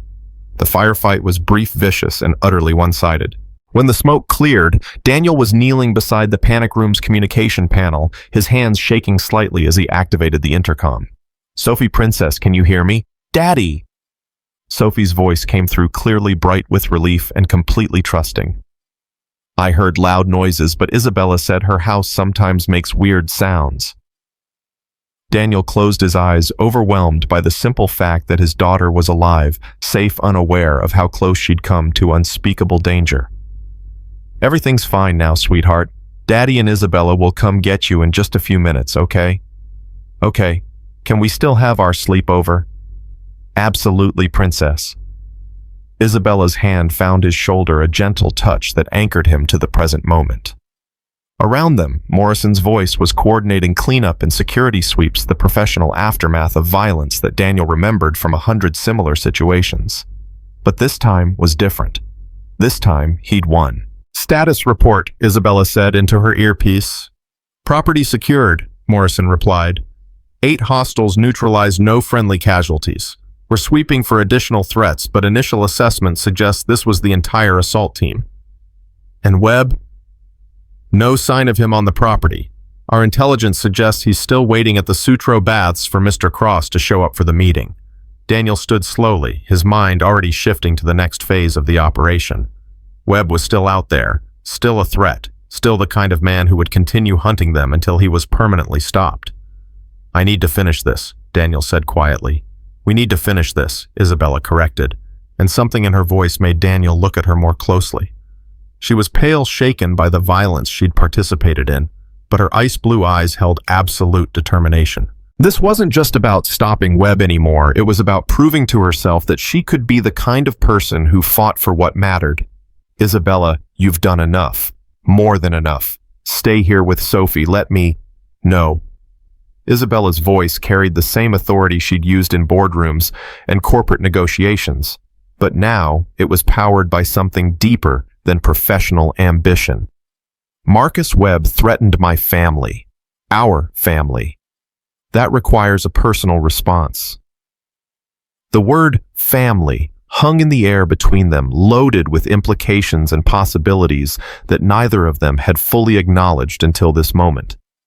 In the space of 3 days, their lives had become so intertwined that Sophie's safety felt like a shared responsibility, and their mutual protection felt like something worth dying for.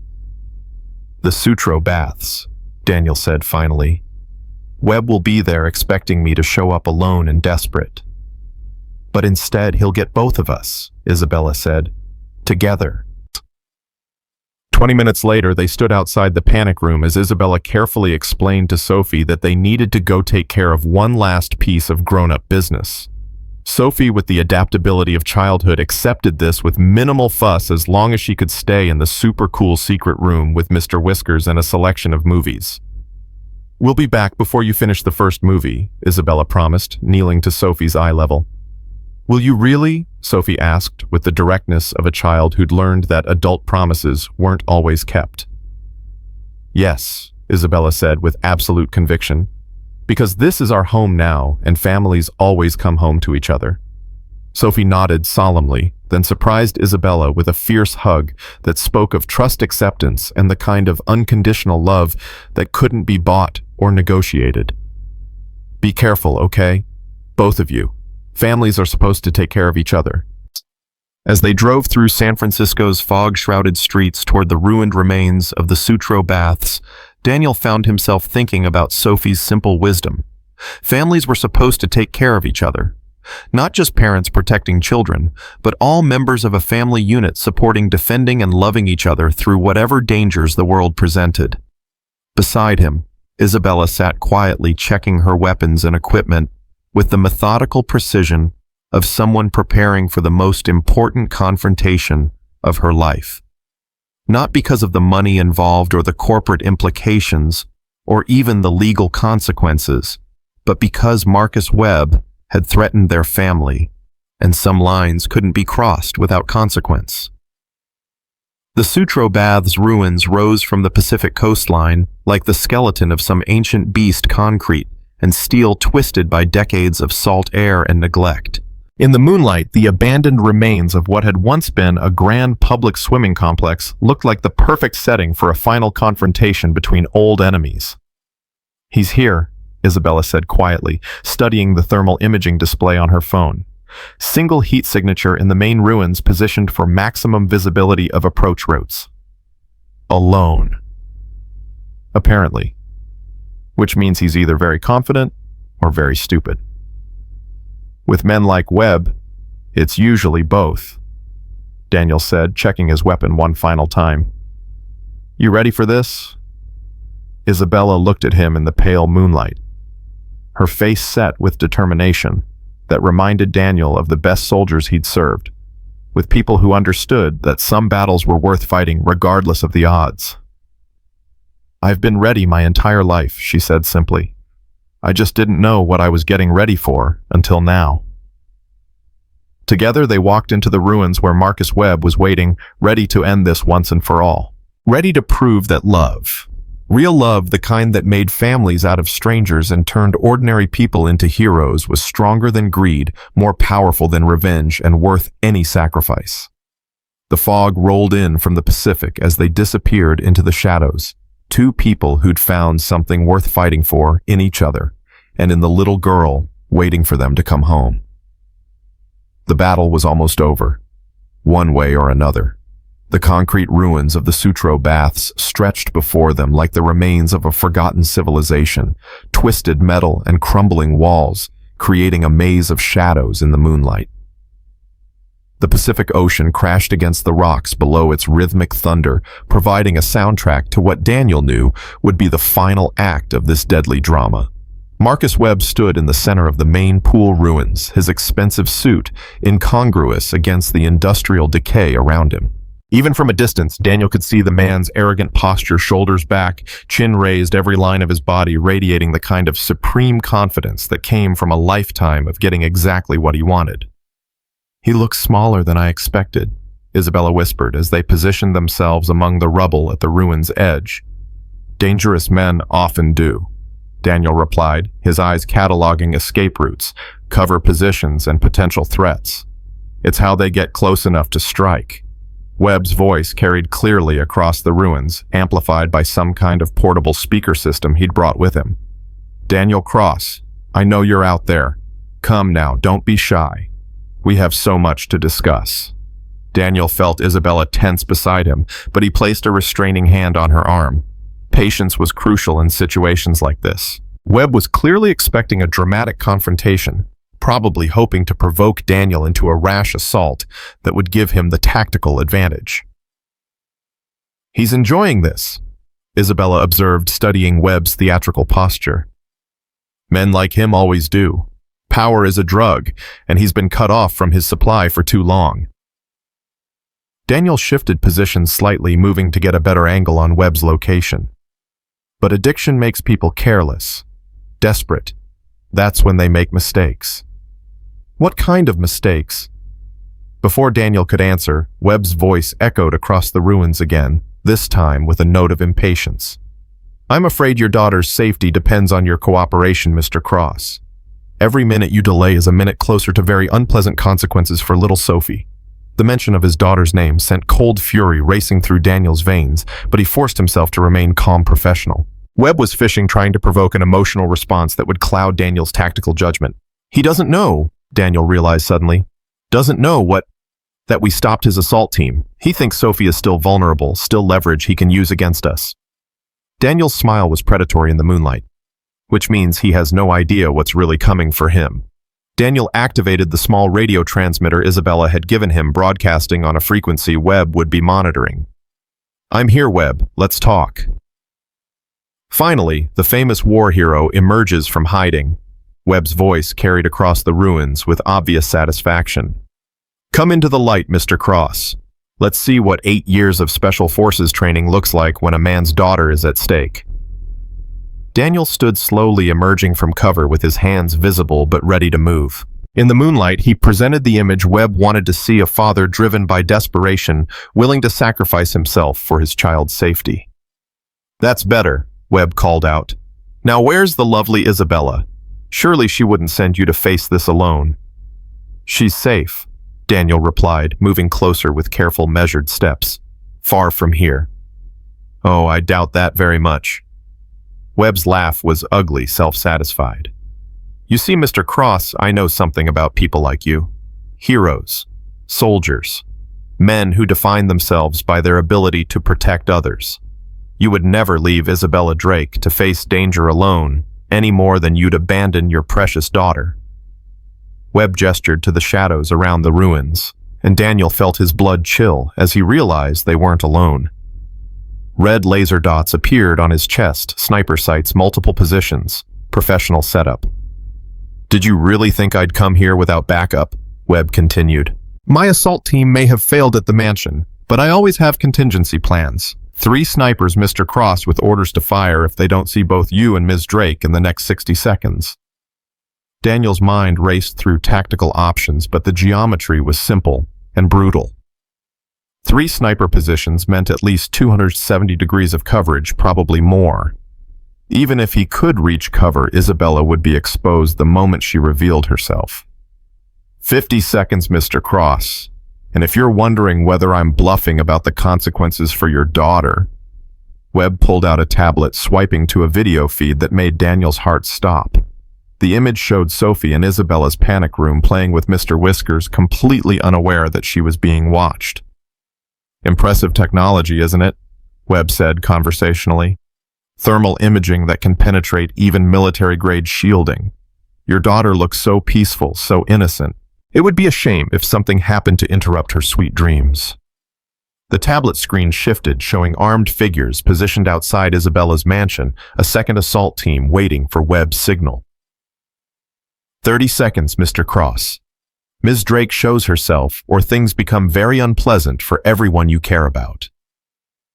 Daniel felt the familiar calm of impossible odds settle over him, the icy clarity that had kept him alive through 100 life-or-death situations. Webb had played his hand well, but he'd made one crucial error. He'd assumed that Daniel and Isabella were operating by conventional rules of engagement. "Isabella," Daniel said quietly into his radio. "You in position?" "Roger that," came her crisp reply. "All teams standing by." Webb frowned clearly, having expected to hear desperation in Daniel's voice rather than tactical coordination. "What teams? What are you?" Isabella's voice cut through the night air, amplified by the same kind of speaker system Webb had brought, but positioned from multiple locations around the ruins. "Hello, Marcus. Miss me?" Webb spun toward the sound, his composure cracking for the first time.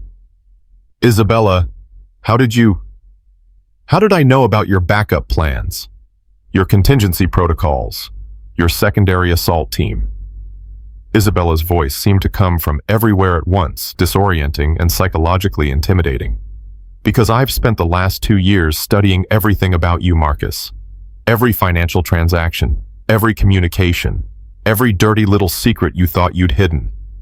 The tablet in Webb's hands chimed with an incoming message. He looked down, and Daniel saw his face go pale in the moonlight. "You see, Marcus," Isabella continued, "while you were setting up this elaborate trap, my people were implementing some contingency plans of our own. Check your tablet." Webb's hand shook as he swiped through what Daniel assumed were status updates from his various teams.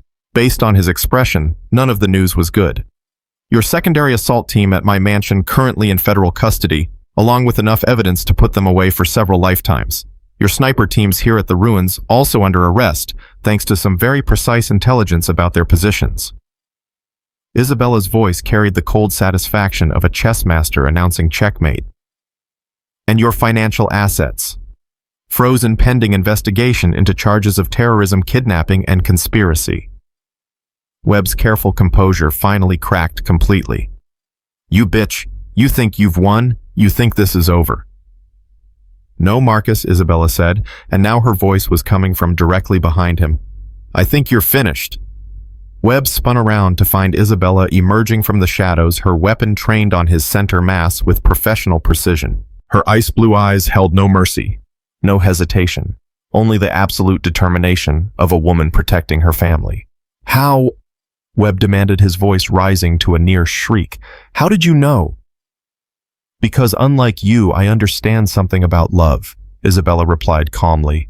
"Real love doesn't make you stupid or careless. It makes you smarter, stronger, more dangerous than you ever thought possible. When you threatened Sophie, you weren't just threatening Daniel's daughter. You were threatening our daughter." The possessive pronoun hung in the air like a declaration of war, and Webb's face twisted with rage at the implication. "Our daughter," he snarled. "You've known this man for less than a week.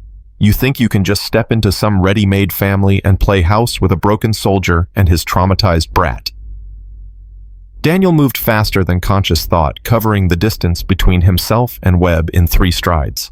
His fist connected with Webb's jaw with the precise force of 8 years combat training, sending the man sprawling across the concrete. "That," Daniel said quietly, "was for calling Sophie a brat." Webb struggled to his feet, blood streaming from his nose, his expensive suit torn and dirty. But instead of surrendering, he reached inside his jacket with desperate speed. "If I can't have Prometheus," he screamed, pulling out a detonator, "then nobody can. The mansion, your precious daughter, all of it goes up in."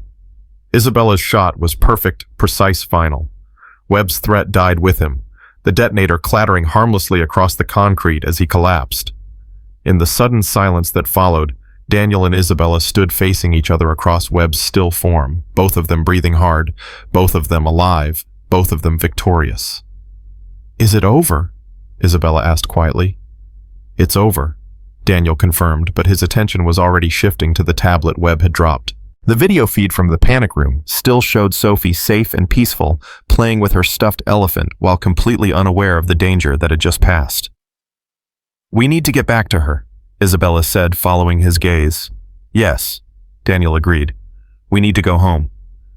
The word felt strange on his tongue, not just because Isabella's mansion was hardly home to him, but because home had suddenly become something larger than a place. It had become the 3 of them together, a family unit that had formed in the crucible of shared danger and mutual protection. The drive back to Isabella's mansion passed in relative silence, both of them processing what had just happened and what it meant for their future. The fog was beginning to lift from San Francisco Bay, revealing the first hints of dawn on the eastern horizon. "Daniel," Isabella said as they pulled through the mansion's gates, "what happens now?" "Now we figure out how to be a family," Daniel replied, but even as he said it, he felt the weight of practical considerations pressing down on him. "Though I'm not sure how that works logistically speaking.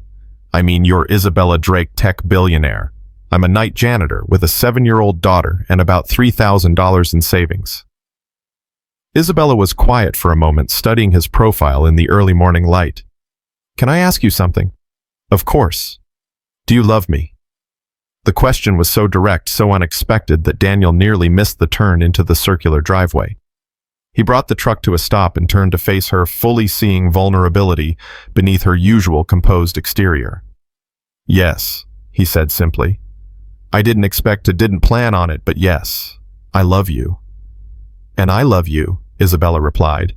"Both of you, Sophie and you." So the question isn't about money or social status or practical logistics. The question is whether we want to build something together. "What are you proposing?" Isabella smiled, not her polished corporate smile, but something real and warm and completely genuine. "I'm proposing that we stop thinking of this as your life and my life and start thinking of it as our life, together."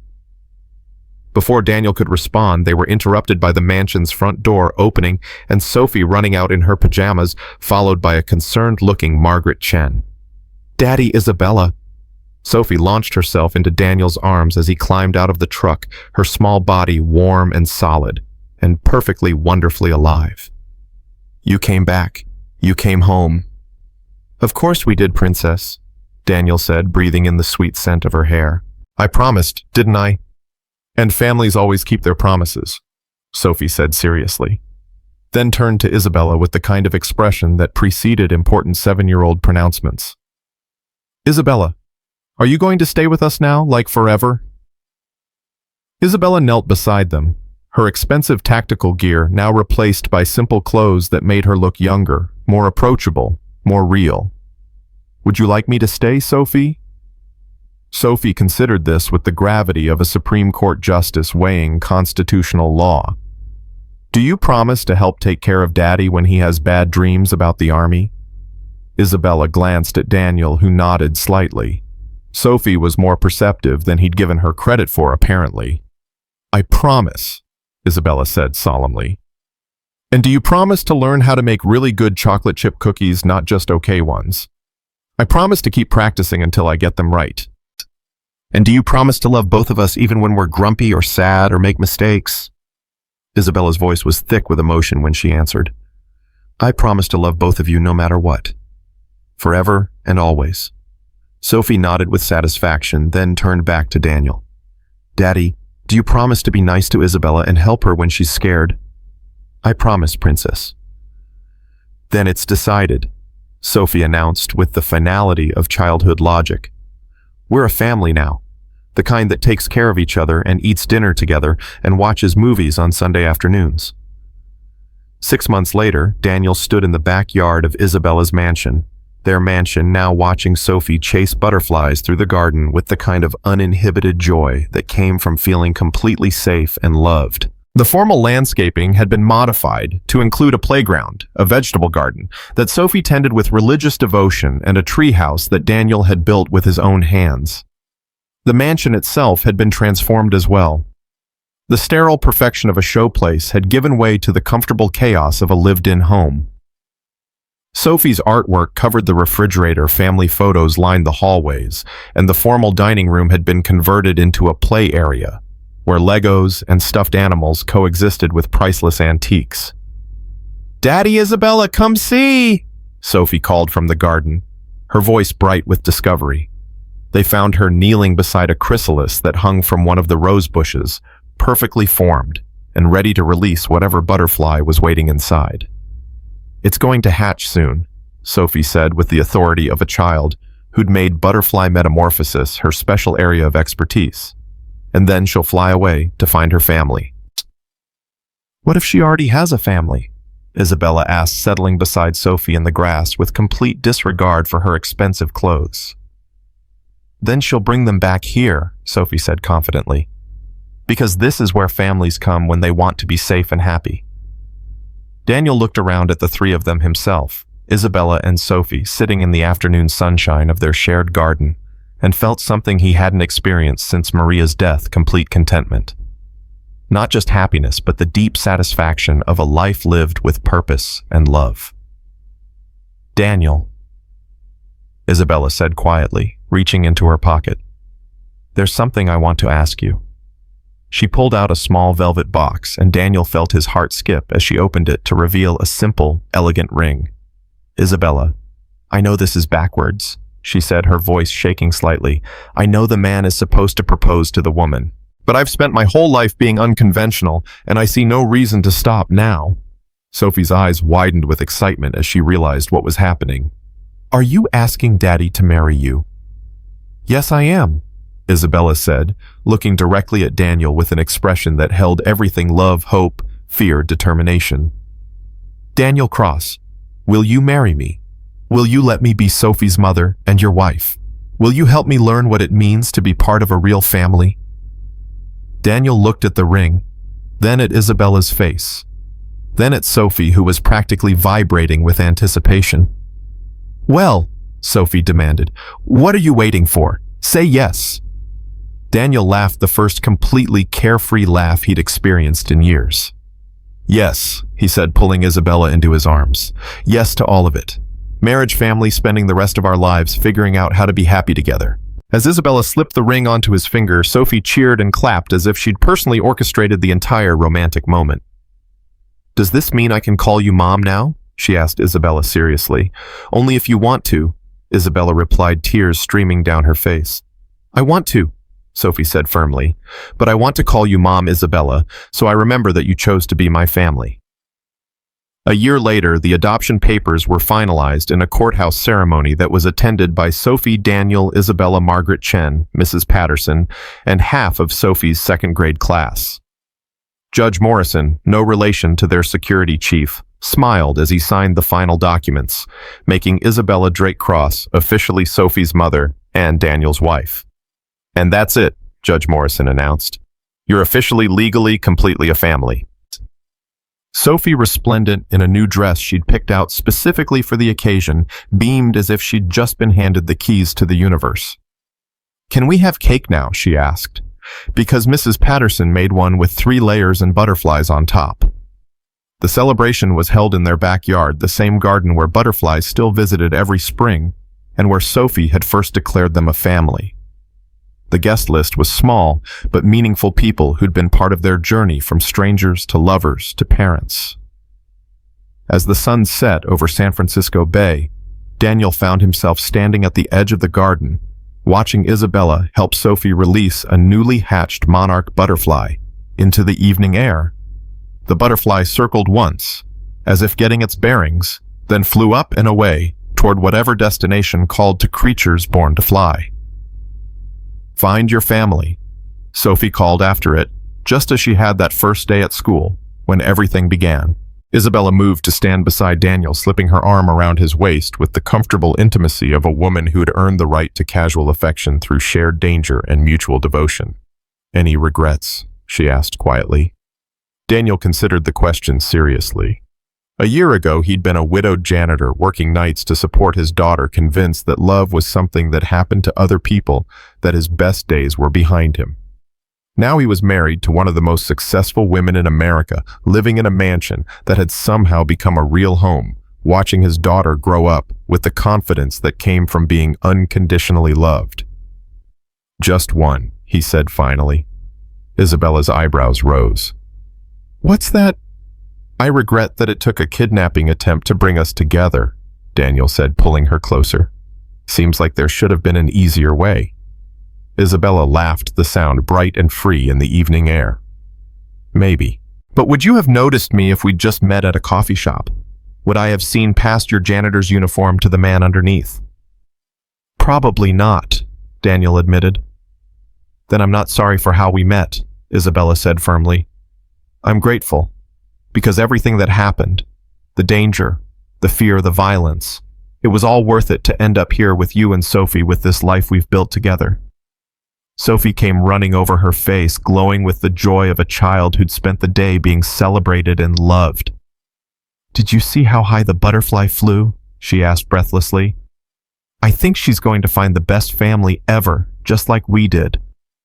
"Just like we did," Daniel agreed, lifting her up so she could see over the garden wall to where the lights of San Francisco twinkled like earthbound stars. "Daddy," Sophie said seriously, "do you think all families start with people saving each other?"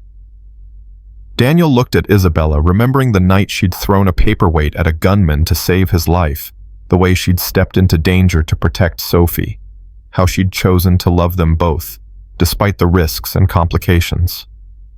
"The best ones do, princess," he said quietly. "The very best ones do." As they stood together in their garden, watching the last light fade from the western sky, Daniel realized that his story, their story, had come full circle. He'd started as an invisible man, a shadow cleaning office buildings and trying to disappear from a world that had taken too much from him. But love had made him visible again, had given him a reason to step out of the shadows and fight for something worth protecting. Isabella had found her meaning beyond quarterly profits and stock prices. Sophie had gained a mother who chose to love her, not because she had to, but because she wanted to. And Daniel had discovered that sometimes the greatest victories came not from winning battles, but from building families. The butterfly had found its family after all, not by flying away to search for something distant and unknown, but by recognizing that home was the place where people chose to love each other, protect each other, and build something beautiful together. In the distance, a night janitor was probably beginning his shift at Morrison Technologies, pushing a cleaning cart through the same corridors where this story had begun. Maybe he was invisible too, overlooked and underestimated by the people whose offices he cleaned. But invisibility, Daniel had learned, was just another word for potential. And potential, when awakened by love, could transform ordinary people into heroes, strangers into families, and broken lives into something beautiful beyond imagination. The story was complete, but the life they'd built together was just beginning.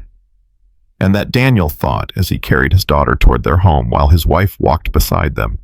Under the star-filled California sky was exactly how love stories were supposed to end, not with an ending at all, but with the promise of all the beginnings yet to come.